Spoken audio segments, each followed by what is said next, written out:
Hey everyone, I'm Megan from AbelCine, and now I'm at the CGC booth with Les, with Cooke. Hi, Megan. How are you doing today? Barely standing, but it's the last day. Right, So that's good, that's good. We wanted to check out all the new glass that you have showing here at NAB, and right now we're in front of the new S7i line, the Full Frame Plus. Tell us about these lenses. well, we can see that new cameras are coming out with large sensors, and so we decided instead of waiting for them to come out, we get a little ahead of the curve. So this year we're introducing a full range of what we call S7 full frame plus lenses. They cover up to beyond VistaVision. In fact, this is one of I think 5 of the new weapon VistaVision cameras, and so we cover the full open gate on this, which is 46.31, and they'll actually cover up to the 16:9 mode in the area Alexa 65, and there's a full range from 18 to 135, and they're all T2. And it looks like they're also still 114, sticking with similar diameters? 110. The front diameters are 110. Okay. So yeah, they're they look like, they stick to the S4 sort of motif, but they're all new lenses. They have about, interestingly enough, to keep them small, compact, and still T2 for that format, they have about 30% more glass than an S4. So it's a brand new design, but of course it looks like a Cooke lens still. So that's what people like.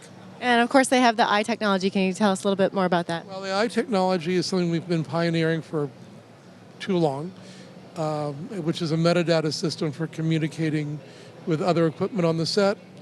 And the real news about eye technology this year is that we announced on last Thursday that there's a large group of manufacturers coming together finally to standardize metadata protocols on the PL mount, and Sony, Canon, Blackmagic, Zeiss, and many others, to name a few, and including Red, of course, are coming together and utilizing the eye as a standardization. So finally, after years of trying to promote metadata, over the next period of time, equipment will finally start to be able to communicate with each other, so you can use almost any lens on any camera and get your data.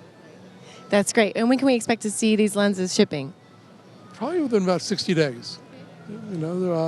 They're good to go. What you see behind me are not dummies, they're real lenses, so we're good to go. Great, can't wait to check them out. Let's see what you have next. Hey everybody, here we are now with the second edition of the long anamorphic zoom. Tell us about this lens. Well, last year we introduced the 35 to 140, the short wide-angle studio zoom, and we promised that this year we'd have a long second zoom, and here it is. It's a 45 to 450 front anamorphic zoom. This is actually a unique product in the history of cinema, because there has never been a 10 to 1 front anamorphic zoom. And I think it's really important to understand the difference between front and rear anamorphs, because all the other long, and most of the other anamorphic zooms in general, are rear anamorphics. And while that gives you the coverage of the anamorphic coverage, it doesn't give you the anamorphic character, the oval bokeh, and all the artifacts that make anamorphic really special. So one of the reasons this lens is so big is when you do a front anamorph, if you can imagine we use cylinders to do the squeezing. And as you come at that cone of light as it comes forward in the lens, a rear anamorph uses very small cylinders because they're back here where the cone is almost coming to a point. The front anamorph, obviously, as that cone comes forward, the anamorphic section is out here, and the cylinders get to be 4 and 5 inches, so they get to be big and heavy. But it's the only real way to get that anamorphic character throughout the zoom. It looks beautiful, and now you have the longer throw with this lens. Yes. So this is basically, this replaces, in regular 35 terms, last year we had the 20 to 100, and this is the 25 to 250. Great, looks beautiful. Let's check out what's next. Hey everybody, here we are now with the new line of SF anamorphic Cooke. So tell us about this lens, Les. Well, we introduced our anamorphic eye lenses 2 years ago. We have delivered, I don't want to tell you how many sets, but we've delivered hundreds of sets of those. They've turned out to be very popular.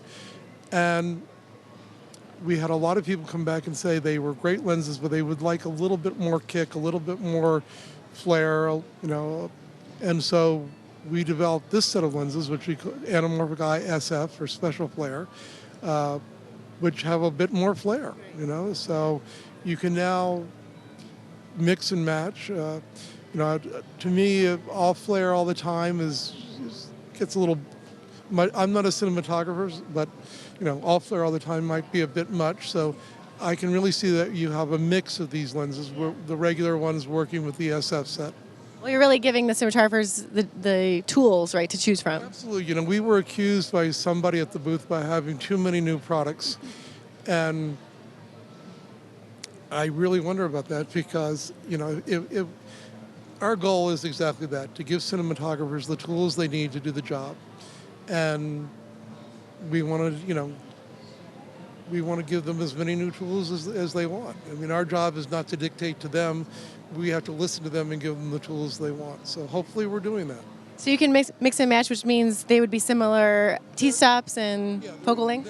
They're virtually the same lens as the regular. We just do coatings a bit differently on them to highlight instead of trying to suppress all the flare, we try to bring some of it out. So they're not uncoated, they're just coated differently. And what about availability of these lenses? They're delivering, yeah. And it's the same prime range as the regular anamorphic eye lenses. Okay, so then you can definitely mix and match. All right, there's still more. Let's see what's next. We are now with the new Cooke Pancro Classics. Tell us about the design of these lenses. Well, there's been such a resurgence with digital of people wanting, as digital's gotten better and better, people have been looking for ways to make digital interesting because it's, no offense to the guys that do these cameras, but digital is a relatively boring format.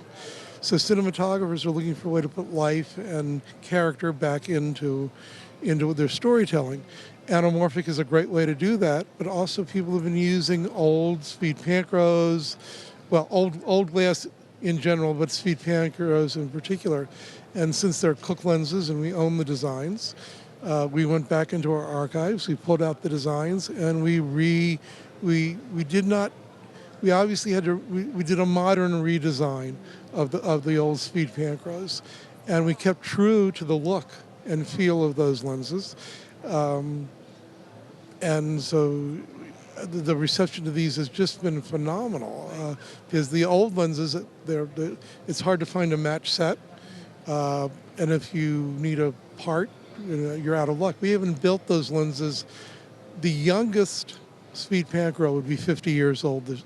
So, when most of them are 75, 80,